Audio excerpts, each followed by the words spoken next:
I love to watch all these movies. Me and Brittany go and watch movies all the time. We watch movies on Netflix, watch movies on demand, it's on my reader, watch movies all everywhere. You know, and there was just a chain of movies which we watched in a row where it seemed like there's magical power just empowered someone to do something totally great. That magical power in these movies was the thing that we call love. So you just think, Hollywood's shoving love down your throat. No matter which way you want to look at it, it could be romantic love, it could just be a love for your country, love for anything. That's what Hollywood's favorite thing to do. Show you love. So that just got me thinking. Hollywood loves to show us love, but maybe it's not the correct love that we should be thinking about. I was like, maybe there's stories in the Bible that show us love. So I came up with the title, and I called it What Love Can Accomplish, because love accomplishes all these great things in a movie. What can they possibly accomplish in a Bible? Right? So I'm just going to, there's potential movie spoilers that I'm going to be giving you, and there's a whole bunch of different stories that I felt were, that went with this theme. So the first one, the very first act of love, let's think about it, other than the creation of the universe, we're talking about people, okay? Adam and Eve, that's the very first story of it. What about love is that? And when they fell out of the garden and all this stuff like that, but what really happened there? What act of love could we see between them two? They messed up. Eve ate, and Adam made a decision to either live with God eternally in the garden or go be with the woman that God was made for. In that moment, he had an act of love. Hey, I'm going to go be with her. So I was like, that was the first act of love I seen. And you know what? That's seen in a movie. Has anyone ever seen the animated Hercules? Yes. Hercules makes a decision. He wants to love the woman Meg rather than be a god. And and that whole thing. He made the decision. Adam was pretty much, he was made from God's image. He was perfect, all this stuff. But he made a decision not to be a god, but to be with his woman. Amen. So look, Hollywood ain't writing anything new. Let's be real. The next one that I want to talk about, Abraham and Sarah. Just going to go to Abraham and Sarah. Think about it. They travel everywhere together. He loves her, but he wants to protect her. He's scared, all this stuff like that. So he tells all the kings and people that, that's my sister. Don't have to kill me. It's all good. You can be with her. And that doesn't make God kind of mad about it. That's not the way it should go.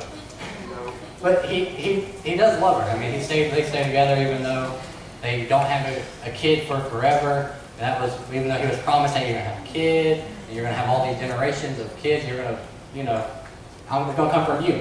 Hey, God, I'm not 100 and I still haven't had a kid. I mean, that's crazy. My movie that I picked that went along with that was this movie called Passengers, kind of new. It has Jennifer Lawrence in it, and it's about these two people that are stuck on this spaceship going to a new world. Kind of like Abraham and Sarah going to a new land. That's what they're doing, going to a new land. These people are going to a new world. They have problems along the way. The problems in Passengers are a little bit different than the problems that Abraham and Sarah had, just slightly. But in the end, it's kind of the same story, because it's these two people on a journey to this world that's promised all these good things. But at the end, Abraham and Sarah, their descendants get the promised land, they don't. And the same thing with, in this movie, these two people, they don't get to the new world because they wake up early and they choose not to go back to sleep because only one of them go back to sleep. So their love for each other chose them to stay together rather than, go to this new world that they could have went to.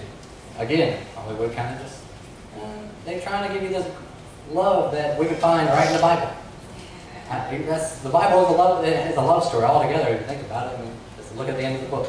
But we'll get to the end of the book. I don't want to jump ahead of that. All right, the next one I'm talking about is Jacob and Rachel. That's not as familiar, I don't think, for some people, Jacob and Rachel. But Jacob loved this girl named Rachel. He thought, oh, I love her, I want her. Goes to her dad, hey, I want to marry her. Okay, work for me for 7 years and you can marry her. 7 years go by working. Oh yeah, I finally get to marry her. No, the dad's like, her older sister isn't married yet. It'd just be wrong if that happened. I can't marry her before I marry my oldest daughter. So he has to marry this girl, and then 7 more years he has to work until he gets Rachel. They had 14 years of working for this guy just to get the woman that he loved.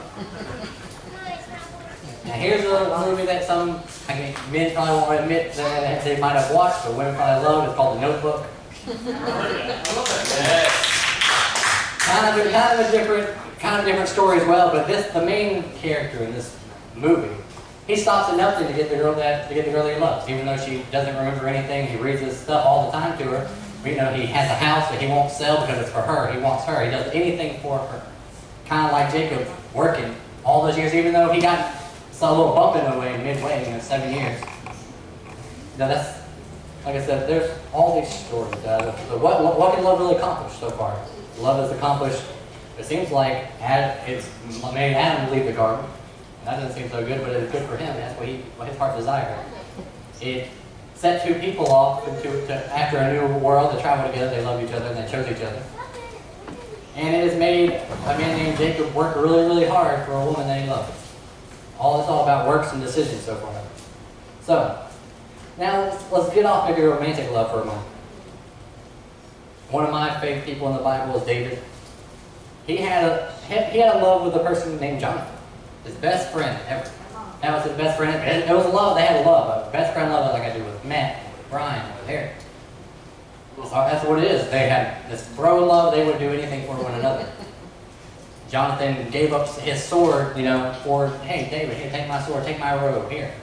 I want to protect you from my father who wants to kill you because all the people love you more than him. So in a way, Jonathan was protecting David. Now, my favorite animated movie, or favorite animated character ever, is a dragon called Toothless.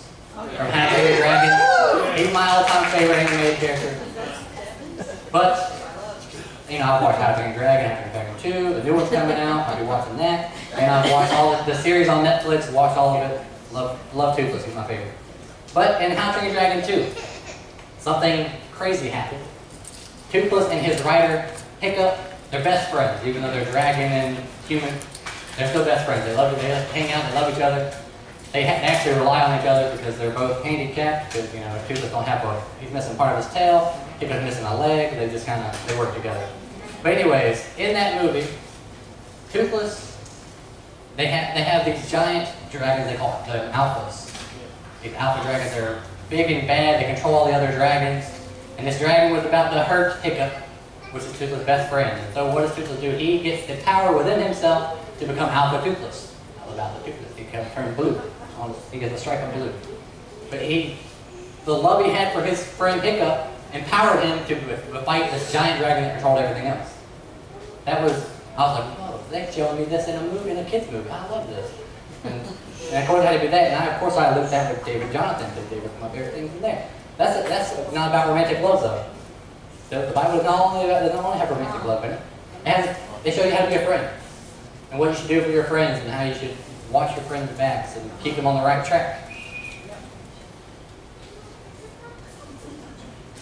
Alright, so that's the stories I chose out of the Old Testament. Now let's get into the life of Jesus. Before I get to Jesus specifically, I'm going to talk about a parable that he told called the Good Samaritan. Again, this isn't about romantic love at all. This is about a priest not wanting to help a guy. Nobody wants to help this guy that's dying on the side of the road except for his enemy. His supposed enemy was like, hey, man, this guy's in bad shape, I'm going to help him. So just think about it. The religious people didn't want to help the people that was hurting, but your enemy does.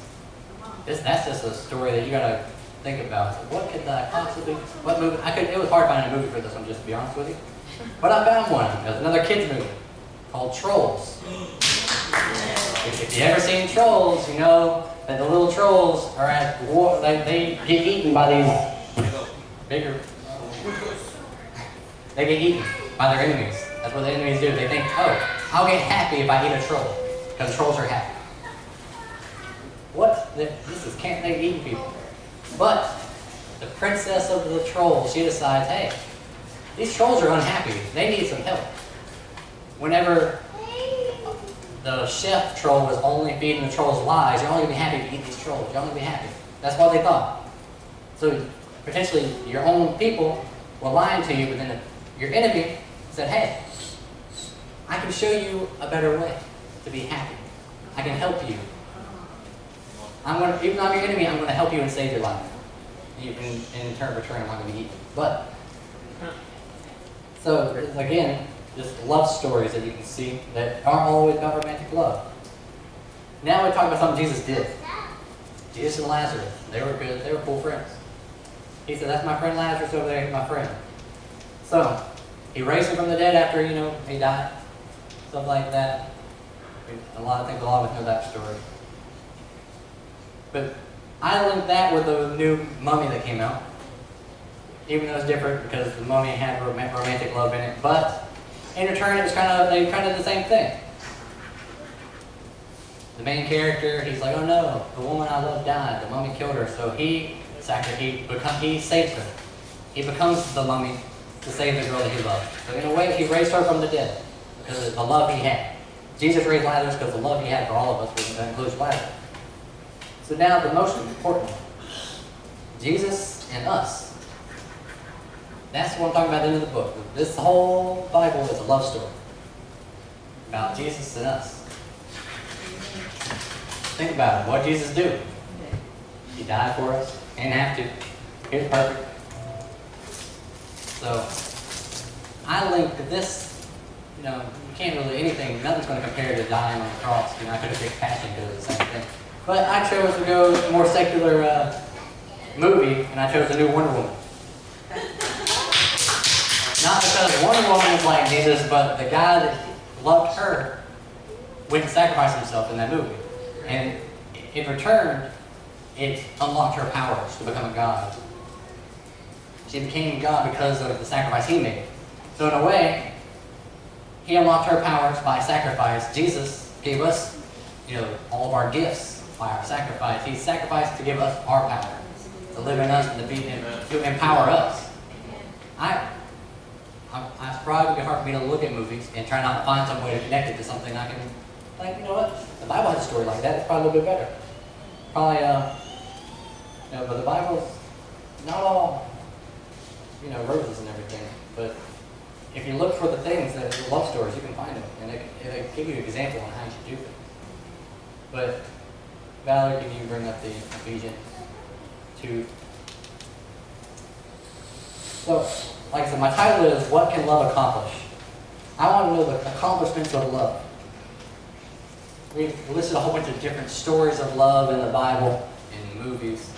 I'm going to read this real quick. It says, however, God is rich in mercy. He brought us to life with Christ while we were dead as a result of those things that we did wrong.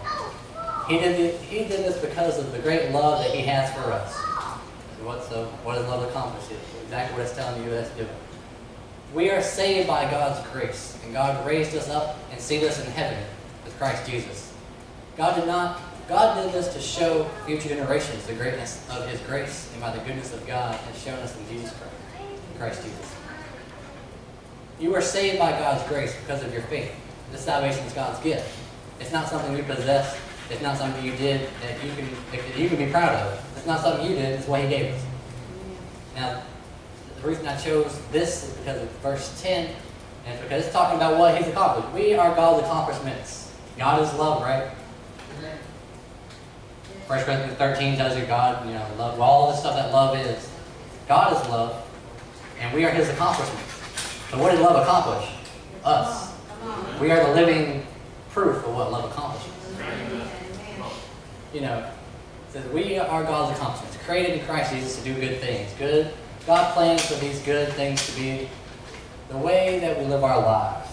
We are the living accomplishments. So we need to act like it.